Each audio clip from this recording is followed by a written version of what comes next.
నమస్తే. సంభాషణ సంస్కృతం వార్తావాహిని సంస్కృత కార్యక్రమాయ స్వాగతం. వ్యాహరామి.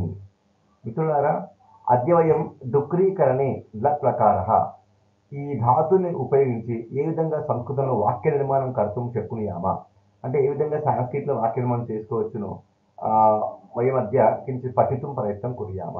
చదవనీకి నేర్చుకోవడానికి ప్రయత్నం చేద్దాము. ఇక్కడ డుక్రీకరణే, డుక్రీ అనేది ఒక మూల ధాతు అనమాట. కరణే అంటే చేయుటానికి దీని యొక్క అర్థం. లట్ లకార రూపాలు ఇక్కడ ఇవ్వడం జరిగింది. పురుష ఏకవచనం, ద్వివచనం, బహువచనం. ఇక్కడ ప్రథమ పురుష సహ కరోతి, సహ అంటే అతడు, కరోతి అంటే చేస్తున్నాడు, అతడు చేస్తున్నాడు. తౌ కురుత వారిద్దరు చేస్తున్నారు. తే కురువంతి వారందరూ చేస్తున్నారు. మధ్యమ పురుష త్వం కరోసి నీవు చేస్తున్నావు. యువాం కురుత మీరిద్దరు చేస్తున్నారు. యూయం కురుత మీరందరూ చేస్తున్నారు. ఉత్తమ పురుష అహం కరోమి నేను చేస్తున్నాను. ఆవాం కుర్వః మేమిద్దరం చేస్తున్నాము. వయం కుర్మః అంటే మేమందరం చేస్తున్నాము.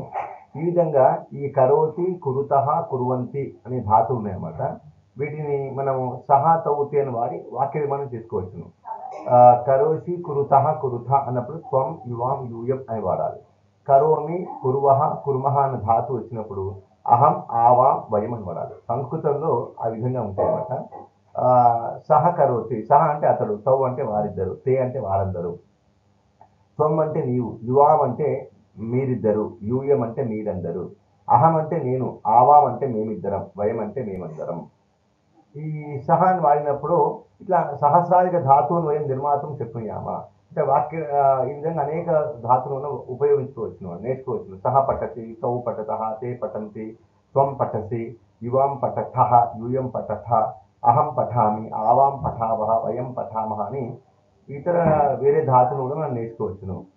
ఇదానీ వయం ఉత్తమ పురుష అహం కరోమి, ఆవాం కుర్వః, వయం కుర్మః. ఈ ఉత్తమ పురుషం యొక్క ధాతువుల్ని ఉపయోగించి ఒక చిన్న లఘు సంభాషణ రాయడం జరిగింది. ఆ సంభాషణ వయం పఠితుం ప్రయత్నం కుర్యామ, శ్రోతుం ప్రయత్నం కుర్యామ. పఠితుం అంటే చదవడానికి, ప్రయత్నం కుర్యామ అంటే ప్రయత్నం చేద్దాము. శ్రోతుం ప్రయత్నం కుర్యామ అంటే వినడానికి ప్రయత్నం చేద్దాము అని అర్థము. ఇదానీ ఏతత్ లఘు సంభాషణ వయం శృణుయామ. ఈ యొక్క లఘు సంభాషణను మనం విందాము.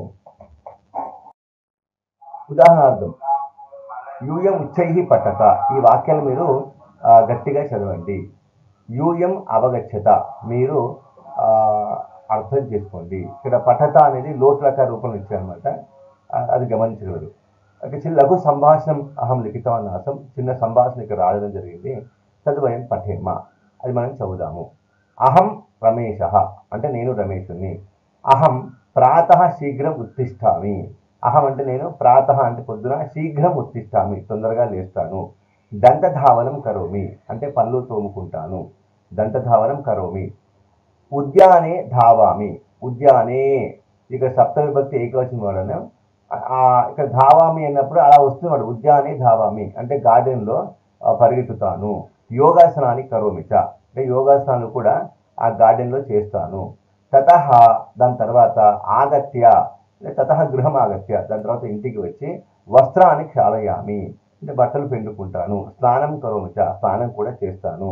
స్నానాత్ పరం అంటే స్నానం తరువాత, స్నానాత్ పూర్వం అంటే స్నానం ముందు, స్నానాత్ పరం అంటే స్నానం తరువాత. ఈశ్వరం స్మరామి అంటే ఈశ్వరుణ్ణి స్మరిస్తాను. రోటికాం ఖాదామి అంటే చపాతి తింటాను. దుగ్ధం పిబామి చ అంటే పాలు కూడా తాగుతాను. చ అంటే కూడా. తతః పరం దాని తర్వాత విద్యాలయం గచ్చామి అంటే స్కూల్కి వెళ్తాను. పాఠం పఠామి అంటే పాఠం చదువుతాను. ఉత్తరం లిఖామి క్రీడామి చ ఉత్తరం లిఖామి అంటే ఆన్సర్స్ రాస్తాను. క్రీడామి చ దాని తర్వాత చదువుతాను కూడా. తతః దాని తర్వాత మధ్యాహ్నే గృహం ఆగచ్చామి అంటే మధ్యాహ్నం ఇంటికి వస్తాను. భోజనం కరోమి భోజనం చేస్తాను. విశ్రామం చ కరోమి అంటే విశ్రామం తీసుకుంటాను.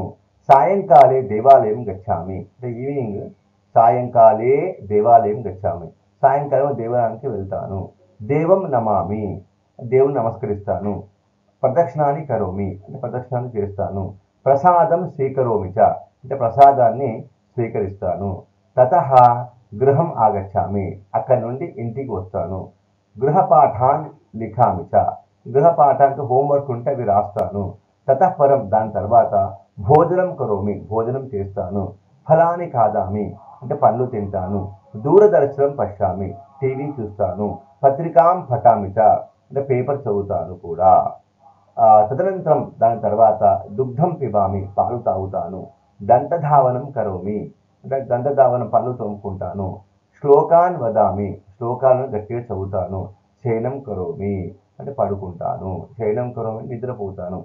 ఈ విధంగా మనం అహమను వాడినప్పుడు మనము పఠామి, పిబామి, లిఖామి, ఖాదామి, గచ్చామి, అహం గచ్చామి, అహం పఠామి, అహం లిఖామి ఏతాదృశ రూపేణ అత్ర వాక్యాన్ని దత్తాన్ని వర్తంతే. ఈ విధంగా ఇక్కడ వాక్యం ఇవ్వడం జరిగింది. మీరేం చేయాలి, వీటిని సహ అని ఉపయోగిస్తూ, త్వం అని ఉపయోగిస్తూ కూడా వాక్య నిర్మాణం చేసినట్లయితే అభ్యాసం అవుతుంది. మరో కొత్త పదంతో పునః మిలేమ. ధన్యవాదः. నమస్తే.